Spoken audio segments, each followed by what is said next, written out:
ہے کہ میرا رب اس پہ قسم کر رہا ہے۔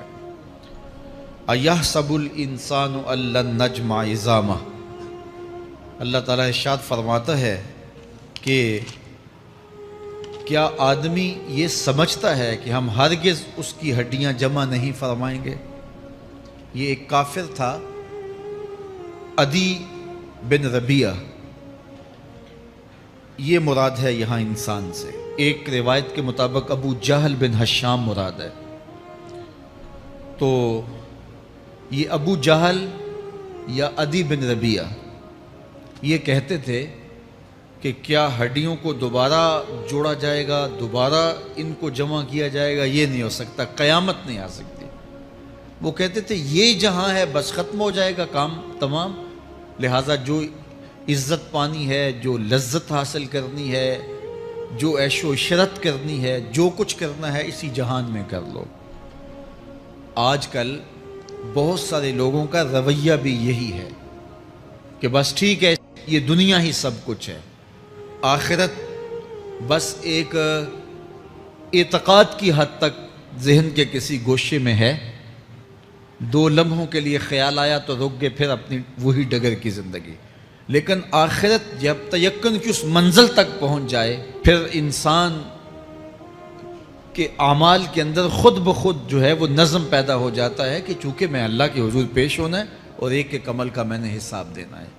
تو آخرت کے بارے میں یقین کی کمزوری انسان کو جو ہے وہ گناہوں کی دلدل میں پھنسا دیتی ہے۔ اس لیے آخرت کا یقین یہ بہت ضروری ہے تاکہ ہماری زندگی میں نظم پیدا ہو اور ہم اللہ کے حضور جھکنے والے، اس کے شکر گزار بندے، اس کی اتباع کرنے والے بنیں۔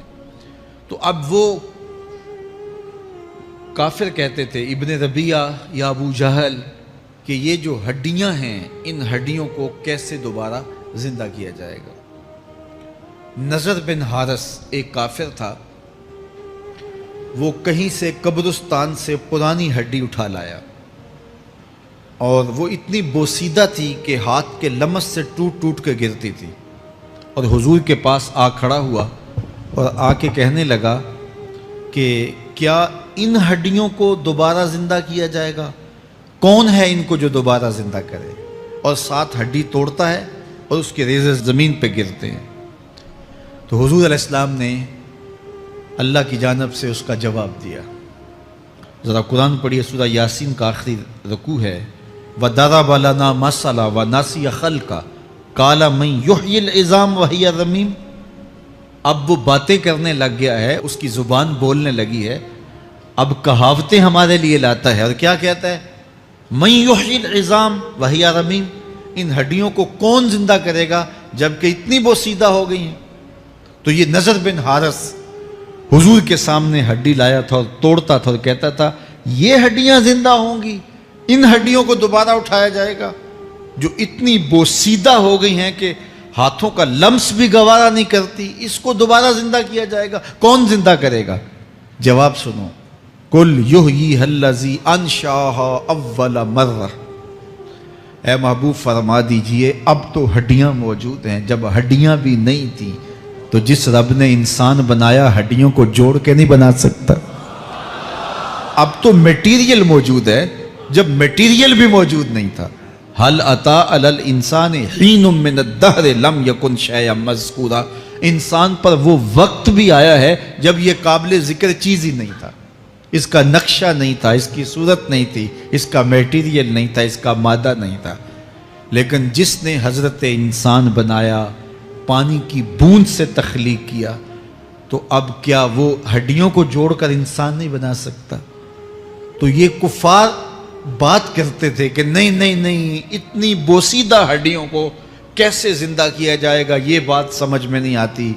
پھر ان کے ذرے بکھر گئے، بعض انسانوں کو جانور چیڑ پھاڑ کے کھا گئے، کچھ وہ کھا گئے، کچھ ہڈیاں پڑی رہ گئیں، کچھ ان کی ہڈیاں راکھ بن کے اڑ گئیں۔ تو کیسے ہو سکتا ہے کہ ان کو دوبارہ زندہ کیا جائے، ان کے اجزاء جوڑے جائیں؟ اب یہ عدی بن ربیعہ نے بھی یہی کہا۔ اللہ ارشاد فرماتا یحسب الانسان الن نجمع عظامہ، یہ آدمی گمان کرتا ہے، کہتا ہے کیا ہڈیوں کو دوبارہ زندہ کیا جائے گا؟ اللہ فرماتا ہے کیوں نہیں، ہم اس بات پہ قادر ہیں کہ اس کے انگلیوں کے پور پور کو دوبارہ کھڑا کر دیں، اور اس کے اجزاء جو بکھرے ہوئے ہیں ان کو ہم اکٹھا کر کے دوبارہ ان کو جوڑ دیں۔ ہمارے لیے کوئی مشکل نہیں ہے، لیکن یہ اس کا خیال ہے کہ ہڈیوں کو کیسے جوڑا جائے گا۔ لیکن سورہ یاسین میں جو دلیل دی اس پہ کس قدر جو ہے وہ اشش کرنے کو جی چاہتا ہے۔ فرمایا کہ کل یحییھا الذی انشأھا اول مرہ، یہ کہتے ہیں یہ ہڈیاں کون جوڑے گا؟ کہا جب ہڈیاں بھی نہیں تھی، جس نے ہڈیاں بنائی اس کے لیے جوڑنا کیا مشکل ہے؟ تو یہ عجیب تم نے بات کی۔ تو اللہ تعالیٰ جل شانہ قیامت کے دن ہمارے وجود دوبارہ اٹھائے گا اور اپنے حضور بندوں کو کھڑا کرے گا اور ان سے سوال پوچھے گا۔ یہ نہیں ہے کہ جو مرضی کرتے گئے، ایک آدمی نے ظلم کیا، جبر کیا، زیادتیاں کی، لوگوں کا حق لوٹا، لوگوں کا مال غصب کیا، عزتیں پامال کی، اور اتنا مؤثر تھا کہ عدالتیں وہ خرید لیتا تھا، کچہریاں وہ خرید لیتا تھا، پولیس وہ خرید لیتا تھا، کوئی سے پوچھنے والا نہیں تھا، اس کی بات چلتی تھی، اس کا فون چلتا تھا، اس کا رکا چلتا تھا، عیش و عشرت کی زندگی گزاری اور مر گیا، ہزاروں کے حق غصب کر کے، ہزاروں کا مال ہڑپ کر کے، لوگوں کی آبروئیں لوٹ کے مر گیا اور قبر میں چلا گیا، بس قصہ ختم۔ اب نہ وہ اٹھے گا نہ اس سے حساب لیا جائے گا، تو پھر انصاف کہاں گیا؟ ایک عدالت ایسی ہونی چاہیے کہ جس عدالت میں اس کو بھی پکڑا جائے اور ٹکٹکی پہ باندھا جائے کہ دنیا پر تو کسی نے تجھے پکڑا نہیں، آ اس عدالت میں تیرے خلاف سلطانی گواہ بھی موجود ہیں اور تجھے گناہوں کا، جرم کا بدلہ بھی دیا جائے گا، اور منصف جو ہے وہ انصاف کرے اور ان مظلوموں کو کھڑا کیا جائے کہ دنیا پر تو تمہاری داد رسی کسی نے کی، اس دربار میں تمہاری پوری پوری داد رسی کی جائے گی۔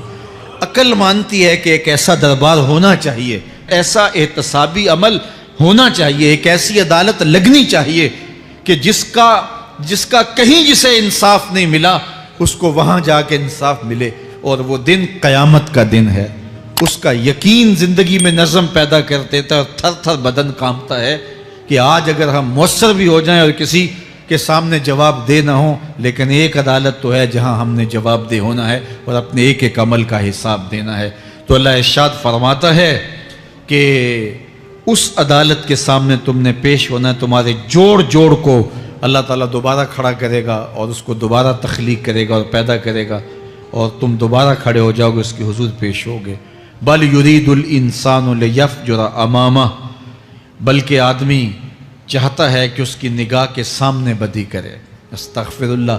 یہ ایک ظالم کافر تھا، وہ حضور کی خدمت میں آیا، کہنے لگا میں نہیں مانتا قیامت آئے گی۔ حضور نے اس کو دلائل دیے، تو جب دلائل کے سامنے بے بس ہو گیا تو کہنے لگا کہ جس قیامت کی آپ بات کرتے ہیں وہ قیامت آ بھی گئی تو میں نہیں مانوں گا۔ اللہ اکبر۔ تو وہ انکار کرنے والوں کی انتہا ہوتی ہے، اور ذرا دیکھیے وہ کیا بول رہا ہے، بل یرید الانسان لیفجر امامہ۔ اس کی سرکشی دیکھیے، اس کا تمرد دیکھیے۔ وہ کہتا ہے اچھا اگر قیامت قائم ہوئی تو یہ گناہ، یہ جرم، یہ بدی، یہ بدکاریاں، یہ ظلم جو میں کرتا ہوں، یہ بدکاریاں رب کے سامنے کروں گا۔ کیسی ڈٹائی ہے، مذاق اڑاتا ہے، تمسخر اڑاتا ہے آخرت کا۔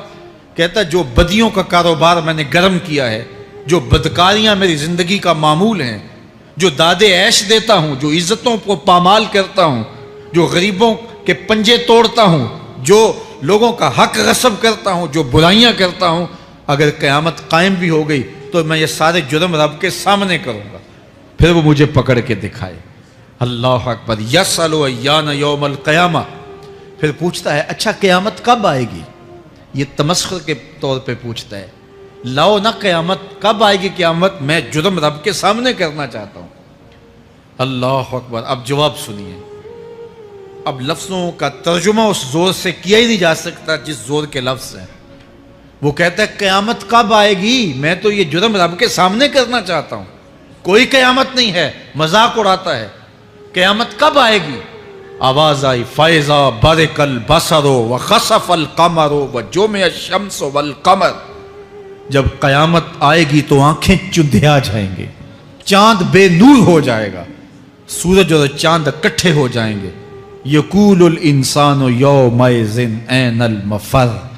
آج جو کہتا ہے کہاں ہے قیامت، اس دن بھاگتا پھرے گا، کوئی پناہ گاہ ہو بتاؤ، کوئی ہے ٹھکانہ چھپنے کا، کوئی پناہ گاہ ہے؟ کلا لا وزر، آواز آئے گی کوئی ٹھکانہ نہیں ہے، آج کوئی ٹھکانہ نہیں ہے۔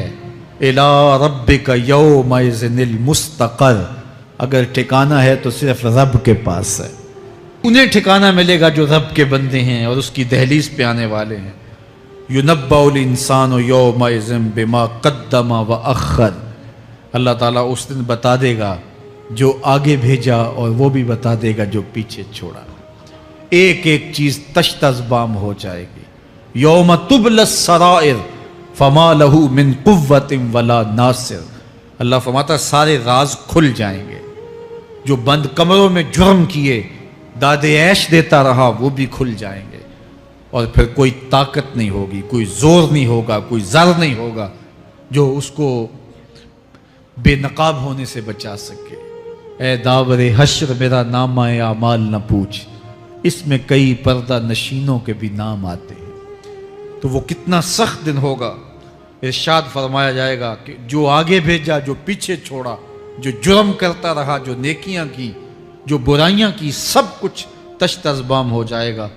بل الانسان علی نفسہ بصیرہ، بلکہ آدمی خود اپنے حال پر اچھی طرح خود آگاہ ہے۔ ہم اسے نامہ اعمال کے دفتر دیں گے جہاں سب کچھ لکھا ہوگا۔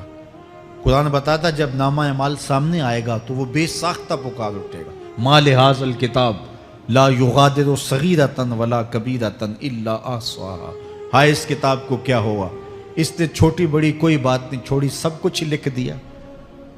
نامہ اعمال سامنے ہوگے، زمین بولے گی، ہاتھ پاؤں بولیں گے، فرشتے بولیں گے، کرامن کاتبین بتائیں گے یہ کیا کیا جرم کرتا رہا، کیا کیا گناہ کرتا رہا۔ تو اس دن ہر شے سامنے آ جائے گی، تو یہ تو ثبوت ہوں گے ہی ہوں گے، لیکن اللہ فرماتا ہے ثبوت تو اپنی جگہ، لیکن بل الانسان علی نفسہ بصیرہ، کیا انسان کو خود نہیں پتا کہ وہ کہاں کھڑا ہے؟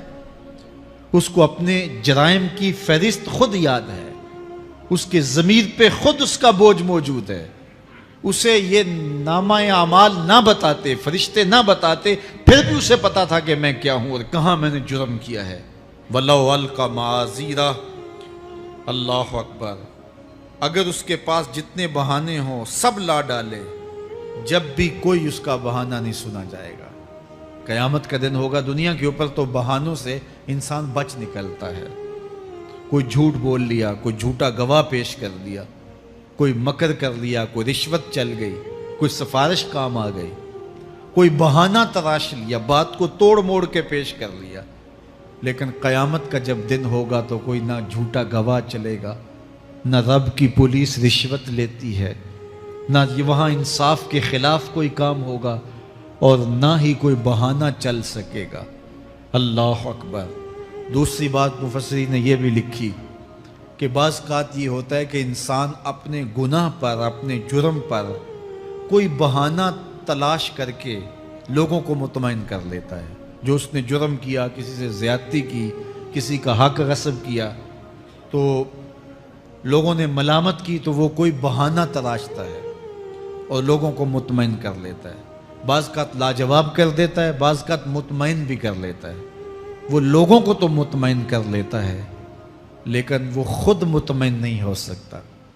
جس نے جرم کیا ہوتا ہے، جرم اس کو اندر سے ڈستا رہتا ہے، اس کا ضمیر اس کو ٹھوکریں مارتا رہتا ہے، اندر کی بے چینی اسے تنگ کرتی رہتی ہے، اگرچہ وہ دلائل سے، مکر و فریب سے، باتوں کو توڑ موڑ کے عذر کر لیتا ہے، کوئی بہانہ بنا لیتا ہے، لیکن اس کے باوجود اس کے اندر کوئی چین، اندر کوئی اطمینان نہیں ہوتا۔ اللہ اکبر۔ تو مجرم بے چین رہتا ہے۔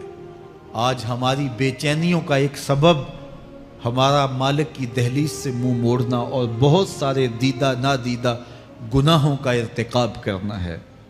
جب ہم سے سستیاں ہو جاتی ہیں، کوتاہیاں ہو جاتی ہیں، تو وہ گناہ ہمارا پیچھا نہیں چھوڑتے اور ہمیں بے چین اور مضطرب رکھتے ہیں۔ تو بعض اوقات جو ہے وہ ہم کہتے ہیں کہ پتہ نہیں بے چینی کیا ہے، بے چینی گناہوں کی ہے۔ گناہ طبیعت میں بے چینی پیدا کر دیتا ہے، سکون نہیں آنے دیتا، اطمینان کی دولت چھن جاتی ہے جب کوئی شخص گناہ کرتا ہے۔ اور یہ لازمی نہیں ہے کہ وہ کسی کا حق غصب کرے، اس نے کسی کی عزت ہی پامال کی ہو، اس نے کسی کی آبرو پہ حملہ کیا ہو، اگر نماز چھوڑی ہے تو بے چینی یہ بھی کم نہیں ہے، یہ رب کی نافرمانی ہے۔ اگر اس کی نظر بھٹکی ہے تو یہ بھی کم بے چینی نہیں دیتی۔ اگر اس کا خیال بہکا ہے، اس نے زبان سے کسی کو دکھ دیا ہے، اس نے کسی کے لیے سب و شتم کا انداز اختیار کیا ہے، گالی گلوچ کا رنگ اختیار کیا ہے، تو پھر کیا ہوا کہ یہ بے چینی اندر کو توڑتی رہتی ہے۔ انسان چلتا پھرتا ہے لیکن اسے طمانیت نہیں ملتی، اسے سکون نہیں ملتا۔ سکون کب ملے گا؟ سکون تب ملتا ہے جب کسی سے زیادتی کی ہو تو اس سے جا کے معافی مانگ لی جائے، اور اس لجاجت کے ساتھ معافی مانگی جائے کہ وہ مجبور ہو جائے معاف کرنے پہ، تو پھر اندر طمانیت اتر جاتی ہے۔ اگر رب کی نافرمانیاں کی ہیں تو لیلۃ القدر کے دامن میں اس سے معافی مانگ لو، اتنی لجاجت سے معافی مانگو، اس قدر رو کے معافی مانگو، ترلے منت پہ اتر آؤ، ہاتھ جوڑو، آنسو بہاؤ، چیخو، چلاؤ، رو، اس کی دہلیز سے لپٹ جاؤ، اس سے اپنے گناہوں کی معذرت کرو۔ جب مالک نے معاف کر دی، اندر کی ساری بے چینیاں مٹ جائیں گی، دل کو قرار مل جائے گا، دل کو تسکین نصیب ہوگی۔ تسکین اس کی دہلیز سے تمہیں ملے گی، یہ اندر سے پھوٹتی ہے، باہر سے نہیں آتی ہے۔ تسکین کے قافلے اندر ہی اترتے ہیں، اندر سے اس کے سوتے پھوٹتے ہیں، اس کے چشمے پھوٹتے ہیں۔ ہم باہر سے ڈھونڈتے ہیں، باہر سے تسکین نہیں ملتی، یہ اندر سے آئے گی۔ اس لیے اس دل کے اوپر لگے ہوئے میل کچیل کو، غلاظت کو دور کر لو اور کھرچ دو دل کے اوپر پڑے ہوئے جتنے بھی زنگ ہیں، تو پھر نتیجہ کیا ہوگا؟ دل ستھرا ہوگا، مصفہ ہوگا، مزکا ہوگا، تو پھر دل پر نور ہوگا، تو پھر آپ کو زندگی گزارنے کا لطف اور سرور اور مزہ آنے لگ جائے گا۔ تو انسان جب دلیلیں تراشتا ہے، اس سے ایک بعض اوقات اپنے آپ کو بھی مطمئن کرنے کی کوشش کرتا ہے، اوروں کو بھی مطمئن کر لیتا ہے، لیکن حقیقت میں اطمینان نہیں ہوتا، وہ بے چینی ہوتی ہے۔ تو اللہ تعالیٰ جل شانہ اس کہانی کو بیان کرتے ہوئے ایک اور مضمون کو بیان کیا، اور یہ بالکل درمیان میں جملہ معترضہ کے طور پہ جو ہے وہ نظر آ رہا ہے کہ بات تو چل رہی ہے، تو اچانک اللہ اپنے محبوب سے مخاطبہ فرماتا ہے اور کیا ارشاد کرتا ہے؟ لا تحرک بہ لسانک لتعجل بہ۔ تو یہ اچانک بات کیوں آ گئی؟ اصل بات یہ تھی کہ جب وحی نازل ہوتی تو آقا کریم علیہ السلام ہمہ تن گوش ہو کے اس وحی کو سنتے، پھر اس کو محفوظ کرنے کی فکر ہوتی کہ جو میں نے سنا ہے وہ اچھی طرح مجھے یاد ہو جائے، اور پھر آقا کریم علیہ السلام کی تیسری فکر یہ ہوتی کہ اس کے جو معارف ہیں، اسرار ہیں، اور اس کے جو ثمرات ہیں، اس کی جو تفصیلات اور نکلنے والے اس کے نتائج ہیں، وہ بھی اچھی طرح جو ہے وہ میں سمجھ پاؤں۔ تو یہ تین مشقتیں بیک وقت حضور گوارا کر رہے ہوتے۔ اب قیامت کا ہولناک منظر جو پیش کیا گیا، اور پھر انسان جب اپنے رب کی نافرمانی کرتا ہے تو جو اس کا حال ہوتا ہے، تو یہ سارے مضامین کو اللہ کے محبوب سن رہے تھے۔ حضور کے قلب اطہر پر گرانی آئی، اور میرے رب کو کیسے گوارا تھا۔ جو حضور سن رہے تھے جلدی جلدی اس کو زبان پہ لانا چاہ رہے تھے تاکہ وہ اچھی طرح ازبر ہو جائے، لیکن اللہ نے محبوب کی اس مشقت کو دیکھا تو فرمایا لا تحرک بہ لسانک لتعجل بہ۔ محبوب آپ اپنی زبان کو جنبش نہ دیں، آپ جلدی کرتے ہیں تاکہ وہ جو میں نے سنا ہے وہ میری زبان پہ آ جائے۔ ان علینا جمعہ و قرآن، یہ ہمارے اوپر ہے، ہم آپ کے دل میں جمع بھی کریں گے، جو آپ کو سکھایا ہے وہ آپ کو یاد بھی رہے گا، وہ آپ بھول نہیں سکیں گے۔ فَإِذَا قَرَأْنَاهُ فَاتَّبِعْ قُرْآنَهُ، اور جب ہم پڑھ لیں تو پھر اس کے بعد آپ اس کو دہرائیں پڑھیں۔ ثُمَّ إِنَّ عَلَيْنَا بَيَانًا، پھر اس کی تفصیل بھی ہمارے ذمہ ہے، اس کا بیان بھی ہمارے ذمہ ہے۔ اس سے وہ لوگ جو حجیت حدیث کا انکار کرتے ہیں اور پھر وہ کہتے ہیں کہ نہیں بس قرآن مجید کی آیات ہی ہیں، اس کے علاوہ اور کچھ نہیں ہے، وہ من اللہ نہیں ہے، تو یہاں غور کرنا ہے۔ ثم ان علینا بیانہ فرمایا گیا، پھر ہمارے اوپر ہے اس کا بیان جو آپ کو ہم القا کریں. اور آقا کریم نے فرمایا، سنن نسائی کی روایت ہے، انما اوتیت القرآن ومثلہ معہ، مجھے قرآن دیا گیا اور قرآن جتنے اور علوم بھی میرے سینے میں رکھے گئے. تو صرف قرآن ہی نہیں اتارا گیا حضور کے سینے میں، حضور کے سینے میں بہت کچھ نازل کیا. حضور کا سینہ گنجینہ ہے اسرار و معانی کا، اور اللہ تعالیٰ جل شانہ نے اپنے محبوب کو بہت کچھ عطا کیا. یہ بیان کرنے کے بعد فرمایا، کلا بل تحبون العاجلہ وتذرون الآخرہ. اللہ اکبر. کوئی نہیں بلکہ یہ جو تم لوگ ہو اے کافرو، تم اس چیز کو پسند کرتے ہو جو بالکل نقد ہے، جو جلد ملنے والی ہے. دنیا کا سودا نقد ہے، دنیا کے نفع نقد ہیں، دنیا کی لذات نقد ہیں. شیطان کہتا ہے اب چوری کرو اب مال آئے گا، اب زنا کرو اب لذت ملے گی، اب ڈاکہ کرو اب امیر ہو جاؤ گے. تو دنیا کے سودے نقد ہیں اور آخرت کے وعدے ادھار ہیں. تو ارشاد فرمایا، بل تحبون العاجلہ، تم دنیا کی جو عاجل چیزیں ہیں، جو بالکل نقد سودے ہیں، تم ان کے پیچھے پڑتے ہو. وتذرون الآخرہ، اور آخرت کو چھوڑتے ہو. دوسرے مقام پہ ارشاد فرمایا سورہ الاعلیٰ میں، بل تؤثرون الحیات الدنیا والآخرۃ خیر وابقی، تم دنیا کی جیتی زندگی کو ترجیح دیتے ہو، حالانکہ آخرت بہتر بھی ہے اور دائمی بھی. میں آپ کی توجہ چاہوں گا، آخرت بہتر بھی ہے اور دائمی بھی، لیکن تمہاری ترجیح یہ دنیا ہے جس کی آخرت کے مقابلے میں کوئی حیثیت ہی نہیں ہے. حضور نے ارشاد فرمایا، اگر کسی کو جنت میں ایک کوڑا رکھنے کی جگہ مل جائے، ایک ڈنڈا رکھنے کی جگہ مل جائے، دنیا و ما فیہا کی دولتوں سے وہ زیادہ قیمتی ہے. 7 براعظموں پہ پھیلی ہوئی کائنات، سمندروں کی تہوں میں قیمتی موتی، پہاڑوں کے دامن میں قیمتی معدنیات، مالیاتی اداروں کے پاس سرمائے، لوگوں کے پاس دولت کے انبار، یہ سارے اکٹھے کر لیے جائیں اور ان کی قیمت لگائی جائے، اور جنت میں ایک ڈنڈا رکھنے کی جگہ، ایک عصا رکھنے کی جگہ، ایک کوڑا رکھنے کی جگہ، وہ جگہ پھر بھی زیادہ قیمتی ہے. پراپرٹی ویلیو ہوتی ہے نا. وہ کہتے ہیں کہ دور دراز دیہات سے 10 ایکڑ فروخت کریں تو یہاں ہمارے بائی پاس پہ اگر لیں تو 1 کنال جگہ آئے گی، 10 ایکڑ فروخت کر کے یہاں 1 کنال ملے گی. اور اگر آپ مزید اس کو فروخت کر کے مزید جو ہے وہ کسی مہنگے علاقے میں چلے جائیں تو ہو سکتا ہے 2 مرلے اس 10 ایکڑ کے مقابلے میں آئیں. تو اس طرح مختلف جگہوں کی پراپرٹی ویلیو ہوتی ہے.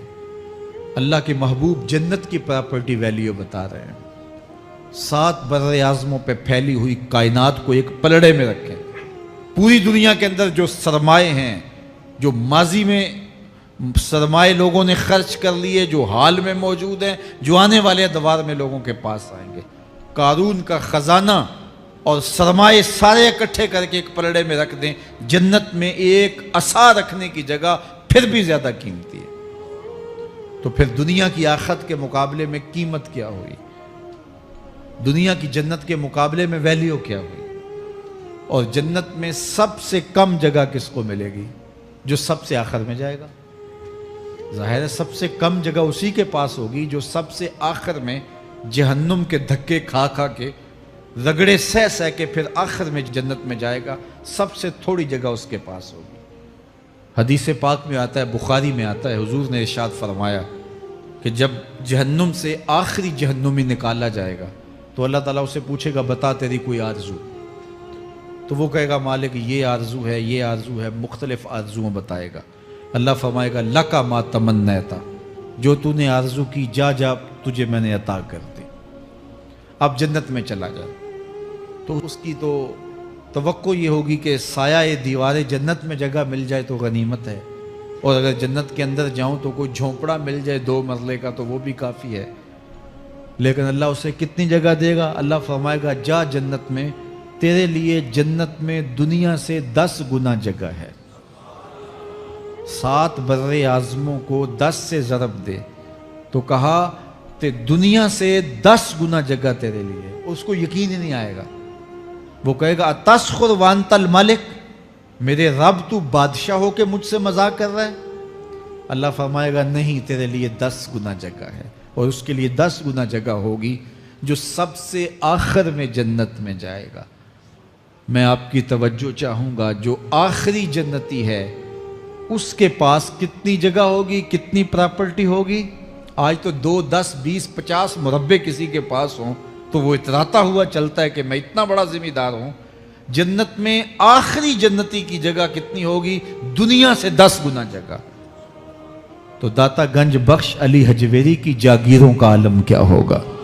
بابا فرید الدین گنجے شکر کی جاگیروں کا عالم کیا ہوگا؟ پھر اصحاب رسول کی جاگیروں کا عالم کیا ہوگا؟ قیمتی کتنی جگہ کہ ایک ڈنڈا رکھنے کی جگہ مل جائے دنیا و ما فیہا سے وہ قیمتی، اور وہ قیمتی جگہ دنیا سے 10 گنا جگہ اس کو دی جائے گی جو سب سے آخر میں جائے گا. تو مجھے بتائیے اس سے بڑا بے وقوف کوئی ہے جو آخرت کو برباد کر کے دنیا کا سودا کرتا ہے؟ بل تؤثرون الحیات الدنیا والآخرۃ خیر وابقی. کہا آخرت بہتر بھی ہے اور دائمی بھی ہے، نہ ختم ہونے والی زندگی ہے. تو یہاں بھی ارشاد فرمایا کلا بل تحبون العاجلہ وتذرون الآخرہ. تم نقد کے پیچھے دوڑتے ہو، آخرت جو ادھار ہے اس کی پرواہ نہیں کرتے ہو. یہ نقد تمہیں مل بھی جائے، پہلی تو بات ہے ملتی نہیں ہے. دنیا تمہارے آگے بھاگتی ہے اور تم پیچھے بھاگ رہے ہو. کچھ حصہ تمہیں مل بھی گیا تو وہ کتنے سالوں کے لیے؟ 60 سال 70 سال، یہ تو بڑی لمبی زندگی ہے. ہمارے ہاں 45 سال ایوریج نکالی گئی ہے. 60 سال بھی کوئی جی لے، 70 سال بھی کوئی جی لے، کیا حیثیت ہے آخرت کے مقابلے میں؟ آخرت کا ایک دن یوم حشر قرآن بتاتا ہے 50,000 سال کا ہوگا. 50 سال کا نہیں، 50-100 سال کا نہیں، 50,000 سال کا ایک دن. پھر اس کے بعد نہ ختم ہونے والی زندگی. مینڈے کی شکل میں موت کو بھی ذبح کر دیا جائے گا. موت کو بھی موت آ گئی، اب موت نہیں ہے. نہ ختم ہونے والی زندگی. اور جو جنت میں چلا گیا سب سے آخر میں جانے والے کی یہ جائیدادیں. تو اصل زندگی تو آخرت کی زندگی ہے. کلا بل تحبون العاجلہ وتذرون الآخرہ. یہ تو ایک سودا ہے. اب اللہ تعالیٰ ایک اور چیز بتا رہا ہے، ذرا غور کیجئے. دنیا کی محبت دل میں ایسی پیدا ہو گئی کہ ہمیں سال کے بعد ماہ سیام میں مسجد میں آنا نصیب ہوتا ہے، اور ہم اپنی ہی دنیا میں مگن ہیں کہ یہی دنیا سب کچھ ہے. یہ کائنات بھی دیکھو، میرا رب بیان کر رہا ہے وجوہ یومئذ ناظرہ الی ربہا ناظرہ. وہ دن جب آئے گا تو جب بندے اس کے حضور حاضر ہوں گے جنہوں نے اپنی زندگی حزم و احتیاط سے گزاری ہوگی، رب کی اتباع میں، فرما برداری میں، اس کے حکموں کو پورے کرتے بسر کی ہوگی، پھر ان کو صلہ کیا ہوگا؟ اللہ فرمایا کچھ چہرے ہوں گے جو تر و تازہ ہوں گے، کھل کے گلاب ہو جائیں گے. چہرے منور اور تابہ ہوں گے. یہ اتنے کھلے کیوں ہوں گے؟ چہرے گلاب کیوں ہوں گے؟ الی ربہا ناظرہ، اس لیے کہ رب کا دیدار نصیب ہوگا. رب کا دیدار نصیب ہوگا تو چہرے کھل جائیں گے اور چہرے شگفتہ ہو جائیں گے، چہرے تر و تازہ ہو جائیں گے. یار کوئی پرانا دوست مل جائے اور آپ سخت صدمے کے ماحول میں ہوں تو اچانک اسے دیکھ لیں تو آپ کا چہرہ کھل جاتا ہے اور آپ کا چہرہ گلاب بن جاتا ہے. تو پھر کیا منظر ہوگا؟ دنیا کے تھکے ہوئے لوگ، جنگوں کے ستائے ہوئے لوگ، بدر، احد، حنین اور کربلا کی سختیاں گوارا کیے ہوئے لوگ، تہجد کے اندر لمبا قیام کر کے راتوں کی تنہائیوں کے تھکے ہوئے لوگ، حلال کھایا حرام نہیں کھایا اور دنیا سے پیچھے رہ گئے، دنیا آگے چلی گئی اور یہ حلال کی تلاش میں بظاہر پیچھے رہ گئے. گھر والے بھی تانے دیتے ہیں کہ تم تو پیچھے رہ گئے، دنیا کہاں چلی گئی، تمہارے رشتہ دار کہاں چلے گئے. تانے اور تانوں تشنیع کے برستے تیر سہے ساری زندگی گزار دی. دکھوں کے مارے ہوئے یہ شخص جب قیامت کے دن اپنے رب کے حضور جائیں گے تو اللہ رخ انور سے نقاب ہٹا دے گا.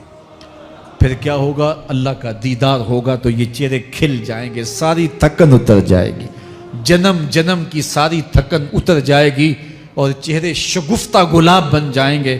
اللہ فرمائے گا دیکھو ان کے چہرے کیسے کھلے ہوئے. وجوہ یومئذ ناظرہ الی ربہا ناظرہ.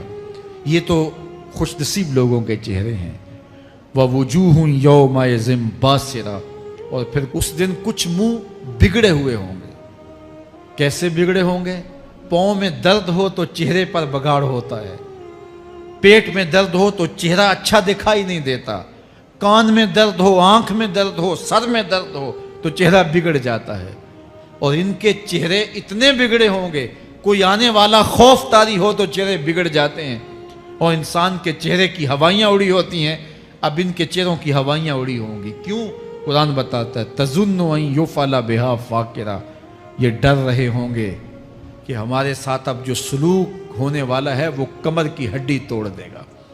ہم نے رب کے حکموں کو توڑا، ہم نے پرواہ نہیں کی. ہم سمجھے دنیا میں آئے ہیں تو ہماری دنیا ہے، آوارہ ہوں، خواہشات نفس کے مطابق زندگی گزاریں، آنکھیں بے حیائی میں لگی رہیں، سوچیں آوارگی میں لگی رہیں، کان نغمے سنتے رہے، زبان جھوٹ بکتی رہی، ظلم و جبر کا بازار گرم رکھا، عصمتیں عزتیں پامال کرتا رہا، لوگوں کا مال لوٹتا رہا، حق غصب کرتا رہا، کلیجے اور دل چیرتا رہا، لوگوں کو زخمی کرتا رہا، لوگوں کے جذبات سے کھیلتا رہا. پرواہ نہیں کی کہ یہ دنیا ہے، امتحان گاہ ہے، چند دنوں کے لیے آئے ہیں، اللہ کے حضور پیش ہونا ہے، عملوں کا حساب ہونا ہے.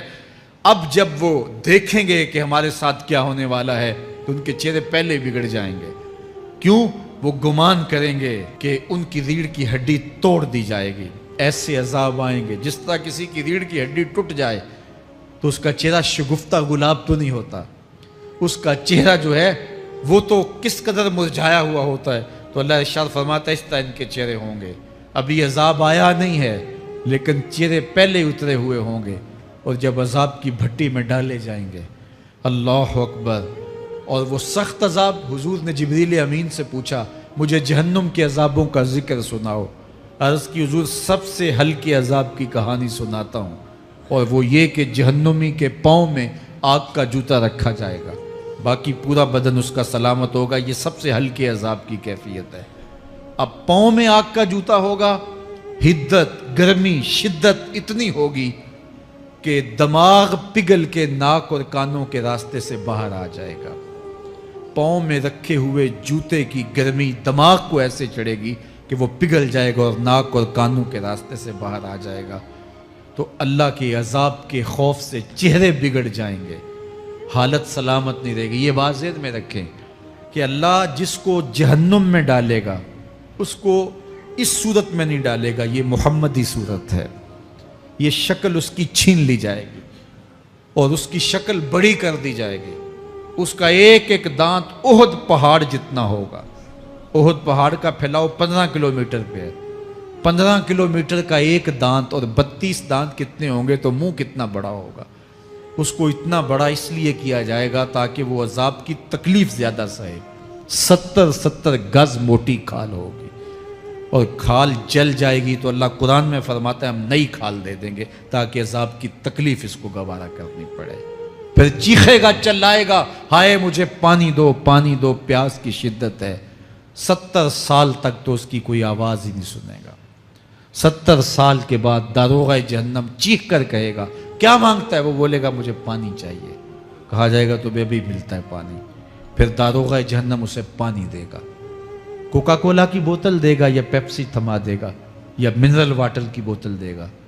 نہیں، قرآن بتاتا ہے اسے مائے حمیم دیا جائے گا، کھولتا ہوا پانی. اور وہ اتنا گرم ہوگا جب پینے کے لیے چہرے کے قریب کرے گا اس سے اٹھتی ہوئی بھاپ کی وجہ سے چہرے کی کھال ادڑ کے اس کے اندر گر پڑے گی، لیکن اس کے باوجود اس کو پینا پڑے گا. اللہ فرماتا ہے یہ دنیا ہی سب کچھ نہیں ہے، سمجھ لیا یہی سب کچھ ہے، آخرت کو بھول گئے. صبح اٹھے کام پہ چلے گئے، شام آئے آوارگی میں چلے گئے، صدائیں آتی رہیں حی علی الصلاۃ حی علی الفلاح، کوئی پرواہ نہیں کی. نہ پیشانیوں نے سجدے کیے، نہ سوچوں میں پاکیزگی آئی، زندگی یوں گزار کے چلے گئے، ایسے نہیں. کہا ایک وہ ہوں گے جن کے چہرے شگفتہ گلاب ہوں گے، ایک وہ ہوں گے جن کے چہرے بگڑے ہوئے ہوں گے. اللہ اکبر. کلا اذا بلغت التراقی. یہ تو قیامت کا منظر ہے نا، قیامت سے قبل بھی ایک منظر ہے. اللہ اس منظر کو بھی بیان کر رہا ہے. کلا اذا بلغت التراقی. ہاں ہاں، جب جان گلے کو پہنچ جائے گی. اے انسان، تیرے اوپر وہ گھڑی بھی آنے والی ہے، وہ وقت بھی آنے والا ہے جب سانس اس ہنسلی میں اٹک جائے گا. جب سینے سے بھی سانس اوپر چلی گئی، اب ڈاکٹر بھی لا علاج قرار دے رہے ہیں کہ اب علاج نہیں رہا ہے، جان بس اب نکلنا چاہ رہی ہے. اور کہا جائے گا کوئی جھاڑ پھونک والا بلاؤ. اب ڈاکٹروں نے تو جواب دے دیا. اب سانس اٹک گئی گلے میں، چند لمحوں کی مہمان ہے. اب ڈاکٹروں نے کہا اب ہماری جانب سے لا علاج ہو گیا، اب لے جاؤ اس کو گھر، یا وینٹیلیٹر پہ ڈال دیتے ہیں اس کو. بس اب ہماری جانب سے کوئی اس کا علاج نہیں ہے. اب گھر والے روتے ہیں، کہتے ہیں کوئی جھاڑ پھونک والا لاؤ، کوئی دم والا لاؤ، شاید وہ کوئی دم کرے تو اس کی جان میں جان آ جائے. ڈاکٹروں نے تو لا علاج قرار دے دیا. وَظَنَّ عَنَّهُ الْفِرَاقُ. اللہ فرماتا ہے یہ تو جھاڑ پھونک والے کو ڈھونڈ رہے ہیں، لیکن جس کی سانس یہاں اٹکی ہے وہ سمجھ گیا ہے اب موت آ گئی ہے. اس کو یقین ہو گیا ہے کہ اب موت کے لمحے آ گئے ہیں، اب میں بچ نہیں پاؤں گا. اب آنکھیں تاڑے لگی ہوئی ہیں. وَالْتَفَّتِ السَّاقُ بِالسَّاقِ. پنڈلی پہ پنڈلی چڑھ رہی ہے. جب موت آ جاتی ہے تو پھر پنڈلی سے پنڈلی لپٹ جاتی ہے، اس کو پھر جدا کرتے ہیں اور جدا کر کے دونوں انگوٹھے باندھ دیتے ہیں تاکہ پنڈلی کے اوپر پنڈلی نہ چڑھے. اللہ وہ منظر بیان کرتا ہے، صاحب یہ وقت آنے والا ہے جب دونوں انگوٹھے باندھ دیے جائیں گے، جب ناک میں روئی ٹھونس دی جائے گی، جب چٹے لباس میں کفن دیا جائے گا، جب غسال کے سامنے بے بس پڑے ہوں گے، وہ چاہے یہ بازو اٹھائے چاہے یہ بازو اٹھائے، گرم پانی ڈالے یا سرد پانی ڈالے، جب بس پڑے ہوئے ہوں گے جو ہے وہ غسل دینے والوں کے، اور ناک میں روئی ہوگی اور دونوں انگوٹھے آپس میں بندھے ہوں گے. یہ محل، یہ ماڑی، یہ کوٹھیاں، یہ بنگلے جس کو سویر شام لگ کے حلال حرام کی تمیز کیے بغیر بنایا تھا. غوث اعظم رضی اللہ تعالیٰ عنہ بولے مکان بنا رہا ہے، بسیں گے اور حساب تو جا کے دے گا. اور یہ تو ایک رات بھی تجھے اس گھر کے اندر نہیں رکھیں گے کہ چلو ایک رات مہمان رکھ لیں. کہتے ہیں نہیں نہیں، مہمانوں نے بھی جانا ہے تو جلدی کرو، اس کو سپرد کراؤ. وہ تو تیرا لباس بھی پھاڑ کے اتاریں گے، خود غسل دینے کے لیے تیار بھی نہیں ہے. تجھ سے خوف آنے لگا ہے. جاندی واری ڈرونا بنیوں تے ہاتھ نہ لاندے ڈر دے، جنہ لئی تو پاپ کمائے اج کتھے نہیں تیرے کر دے. آج تو وہ تیرے ساتھ تجھے غسل دینے کے لیے آمادہ نہیں ہے. وَالْتَفَّتِ السَّاقُ بِالسَّاقِ. جب پنڈلی پہ پنڈلی چڑھنے لگ جائے گی. إِلَىٰ رَبِّكَ يَوْمَئِذٍ الْمَسَاقُ. اس دن تیرے رب کی طرف ہی لوٹ کے جانا ہے. فَلَا صَدَّقَ وَلَا صَلَّىٰ. اس نے نہ تو سچ مانا اور نہ نماز پڑھی. وَلَٰكِنْ كَذَّبَ وَتَوَلَّىٰ. ہاں جھٹلایا اور منہ پھیر کے چل پڑا. ثُمَّ ذَهَبَ إِلَىٰ أَهْلِهِ يَتَمَطَّىٰ. پھر اپنے گھر کو اکڑتا ہوا چلا. اولا لک فاولا ثم اولا لک فاولا. تیری خرابی آ پہنچی، ہاں تیری خرابی آ پہنچی. ایحسب الانسان ان یترک سدی. انسان دنیا میں یہ گمان کرتا ہے اس کو سدا چھوڑ دیا جائے گا. سدا عربی میں ایسے اونٹ کو کہتے ہیں جس کی مہار کسی کے ہاتھ میں نہ ہو. شترے بے مہار، جہاں مرضی جس گھاٹ سے چاہے پانی پیے، جہاں سے مرضی چارہ لے، تو شترے بے مہار کو کہتے ہیں سدا. تو یہ انسان بھی گمان کرتا ہے کہ میں بھی سدا ہوں، مجھے کوئی کیوں پوچھے، میرے جذبات پہ کوئی کیوں قدغن لگائے، مجھے کیوں روکے کوئی. بالخصوص جوانی کے ایام کے اندر جوان کو بڑا ہوتا ہے کہ کوئی مجھے کیوں. وہ تو ماں باپ کے کہنے میں بھی نہیں آنا چاہتا. وہ کہتا ہے کیوں مجھے روکتے ہیں، میری جوانی ہے، میرے جذبات ہیں، مجھے آزادی سے جینے دو، کیوں میرے راستے میں رکاوٹ بنتے ہو، میں سدا ہوں. اللہ فرماتا ہے نہیں، ایک اونٹ تو سدا ہو سکتا ہے، جس کو میں نے اشرف المخلوقات بنایا ہے اس کو تو سدا نہیں چھوڑوں گا، اس کو تو پابند بناؤں گا حکام کا. اب وہ کہتا ہے کہ نہیں نہیں، یہ کیسے دوبارہ اٹھائے جائیں گے؟ اب دوبارہ وہی بات پھر آ گئی، الم یکن نطفۃ من منی یمنا۔ اللہ فرماتا ہے ایک بوند تھی نا، پانی کا ایک قطرہ تھا جو رحم مادر میں رکھا گیا، ثم کان علقہ، پھر وہ پانی کا قطرہ لوتھڑا بنا، فخلق فسوی، پھر اللہ نے اسے پیدا فرمایا اور پھر ٹھیک ہموار کیا، فجعل منہ الزوجین الذکر والانثی، پھر اس سے وہ جوڑ بنائے، کوئی مرد بنایا کوئی عورت بنائی۔ کہا اب غور کر، اب تیری آنکھیں دیکھتی ہیں، بجلیاں چمکتی ہیں، تیری زبان کا طوطی بولتا ہے، لوگ اشش کرتے ہیں تیری گفتگو پہ، تیری گفتار پہ صدقے جاتے ہیں، تیرے لہجے کے جمال کو دیکھتے ہیں، تیرے سینے کا زور، تیرے پنجوں کی طاقت، تیری دماغ کی تیزیاں اور تیری سوچوں کے اجالے، تیری زوردار ٹانگیں، تیرے کڑیل بازو اور تیری چوڑی چھاتی اور تیرے گلاب کی پتیوں جیسے ہونٹ، اے انسان یہ سب کچھ کہاں تراشا گیا؟ ماں کے رحم میں، اس تاریکی میں جو 3 پردوں میں تھی، تیرا سر تیرے گھٹنوں میں تھا، اور تیرے رب نے وہاں تیرے اندر نسوانیت یا رجولیت کی صلاحیتیں پیدا کی، تیری آنکھوں میں چمک پیدا کی، تیرے کانوں میں نغمے بکھیرے، تیری زبان کے پٹھوں پہ قوت ذائقہ رکھی، تجھے بولنے کی صلاحیت دی، تیرے پنجوں میں زور رکھا۔ آج تو مفتی شہر ہے، آج تو علامۃ الدہر ہے، آج تو قاضی القضات ہے، آج تو منسٹر ہے، آج تو وزیر اعظم ہے، آج تو پہلوان ہے، آج تو شہزادہ ہے، آج تو بادشاہ ہے، آج تو زوراور ہے، آج تیری طاقت کے کیا کہنے، آج شیروں کو تو نچا لیتا ہے، ہاتھیوں کو تو بٹھا لیتا ہے، آج تو بڑا زوراور گھڑ سوار ہے، آج تیری طاقت کے کیا کہنے، تو کشتی کرتا ہے، زمانہ دیکھنے آتا ہے، آج تیری طاقت کے شوہرے ہیں، تیری عظمت کے تنتنے ہیں، لیکن انسان تو ایک ناپاک قطرہ تھا اور رحم مادر میں تھا، تیرے اندر یہ رنگ کس نے بھرے، تیرے کانوں میں نغمے کس نے رکھے، تجھے دماغ کی قوتیں کس نے دی، زبان کو بولنا کس نے سکھایا، آنکھوں میں توانائیاں کس نے رکھیں، تیری زبان کا طوطی بولتا ہے، یہ سلیقے کس نے دیے؟ پھر اللہ فرمایا، کتنا زوردار بیان ہے، الیس ذالک بقادر علی ان یحیی الموتى، جو ماں کے پیٹ میں ایک نطفے کو ایک خوبصورت انسان بنا سکتا ہے، ہڈیوں کو جوڑ کے دوبارہ انسان نہیں بنا سکتا؟ کیا وہ دوبارہ تجھے کھڑا نہیں کر سکتا اپنے سامنے پیش ہونے کے لیے، جس کے حکموں کو تو نے توڑا ہے، جس کے فرامین کا تو نے مذاق اڑایا ہے؟ کیا وہ اتنا ہی بے بس ہے کہ اپنے حضور تجھے جو ہے وہ کھڑا ہی نہیں کر سکتا ہے؟ جس رب نے تجھے ماں کے شکم میں شکل دی، حضرت شیخ فرید الدین عطار بولتے ہیں، سانے کزتی سلاتی می شود، ایسا کاریگر ہے مٹی سے بادشاہ بنا ڈالتا ہے۔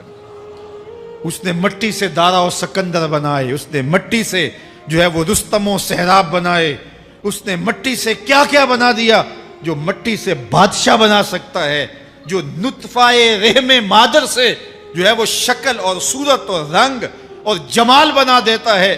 تیری صورت نکھرتی ہے، تیرے ہونٹ گلابی ہیں اور تیری نرگسی آنکھیں ہیں، تیرے ریشمی بال ہیں اور تیری خوبصورت رنگت ہے، تو چال چلتا ہے تو لگتا ہے قیامت چل رہی ہے، تیرا قد رانا جو ہے وہ صنوبر کو شرماتا ہے، تیری گفتار کے تنتنے ہیں۔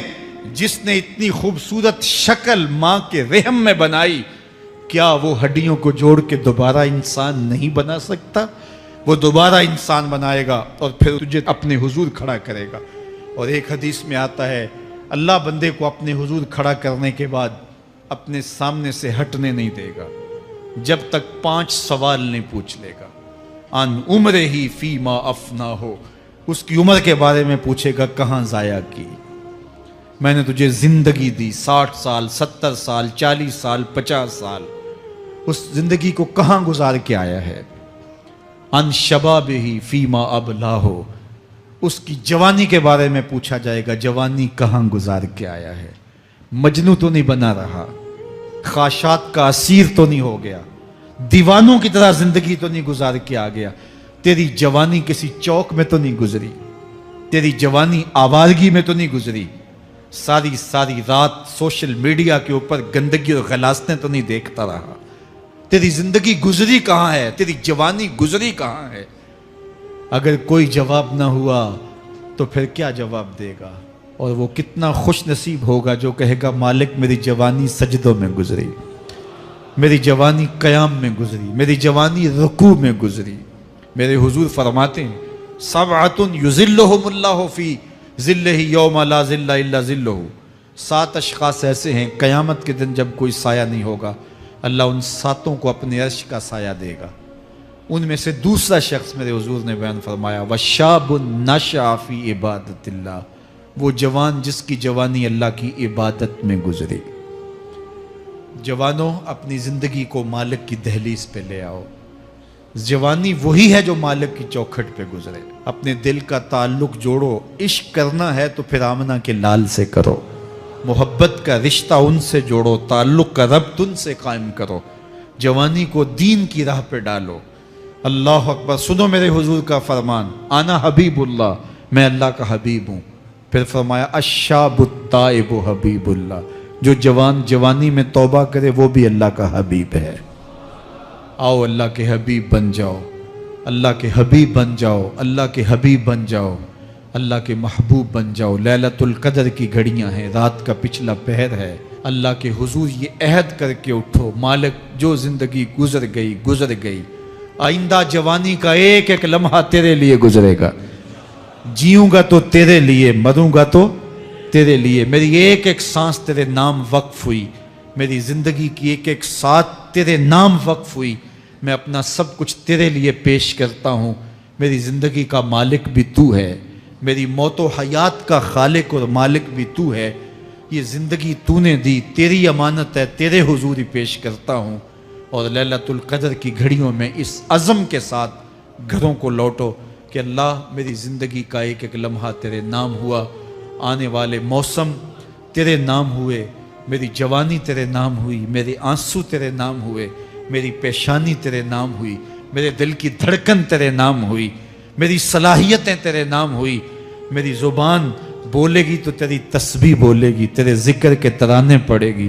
میرے کان سنیں گے تو قرآن کے نغمے سنیں گے, میری آنکھیں دیکھیں گی تو مالک تیری قدرت کی نشانیاں دیکھیں گی, تیرے رسول کا روضہ دیکھیں گی, تیرا کعبہ دیکھیں گی.